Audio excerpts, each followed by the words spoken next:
always trust the vibes. Always trust the vibes. TLDR, when your fellow Republicans are calling your shady money dealings illegal, it's time to pack it in.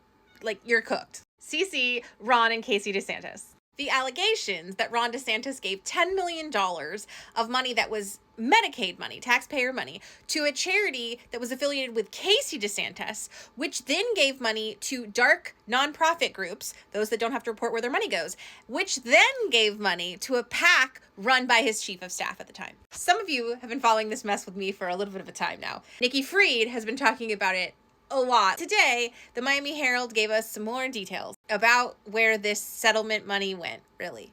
Let me give you a quick overview. And then we'll talk about if it's actually stolen money or not. And then I'll give you my opinion, even if I can't prove it.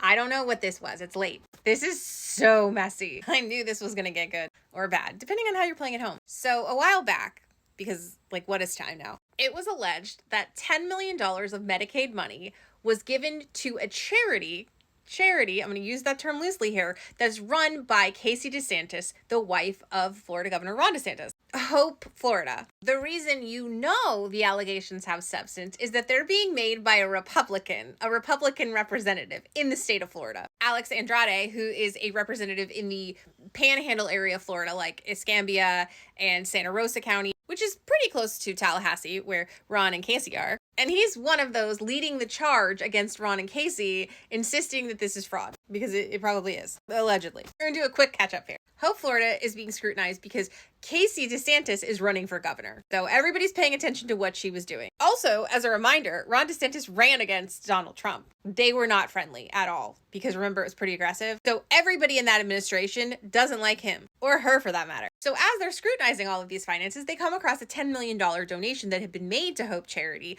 from Centene, a corporation. It was part of a settlement that Centene agreed to because they had overcharged taxpayers like $70 million for prescription medications through Medicaid. So they paid back like $57 million, and then $10 million more went to Hope, Florida, the charity that Casey DeSantis leads. Now, where this gets even more hinky, the charity then gave that money to dark groups, the nonprofit groups that don't have to report where their money goes. That money then ended up with Ron DeSantis' chief of staff at the time, James Uthmeier.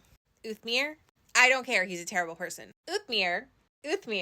You can't be serious with that name. That guy is now the Florida Attorney General, because of course he is. The Florida Medicaid regulator is insisting that that $10 million wasn't actually Medicaid taxpayer dollar money. They're saying that they only had to pay $57 million, and so that extra money was like bonus money that wasn't taxpayer money. I'm not entirely sure. It seems like a lot of excuses here. Ron DeSantis and his people have been consistent in that they say that the Centene Corporation gave the $10 million as a charitable contribution, and that $10 million then went to the Hope Florida campaign, which then took $8.5 million and gave it to these dark interest groups, which then gave money to his chief of staff. And though it looks shady, it's not illegal. They've been pretty consistent about that. But the Miami Herald report insists that the money actually is connected to Medicaid, which is obviously very highly regulated and tracked, unlike those dark money groups. Even though all of this was happening back in 2022, 2023,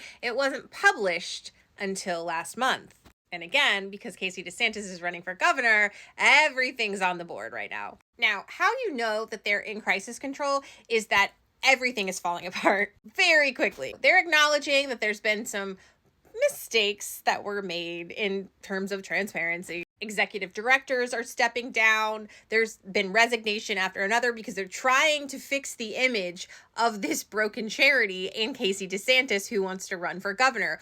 I'm not entirely sure why that is. Like, if my husband was a neurosurgeon, does that mean I'm going to show up and say, like, put me in, coach? No. Even if these people are able to convince me that they didn't do anything illegal, they certainly did some things that were unethical. And at this point in the game, at this point in 2025, when the billionaires are engaging in oligarchic takedown of our government, no one has the patience, time, or energy for these wealthy people congregating in backdoor rooms, giving each other pats on the backs and jobs when the rest of us are struggling to pay rents, mortgages, and generally keep a job. The optics are awful. They're really bad.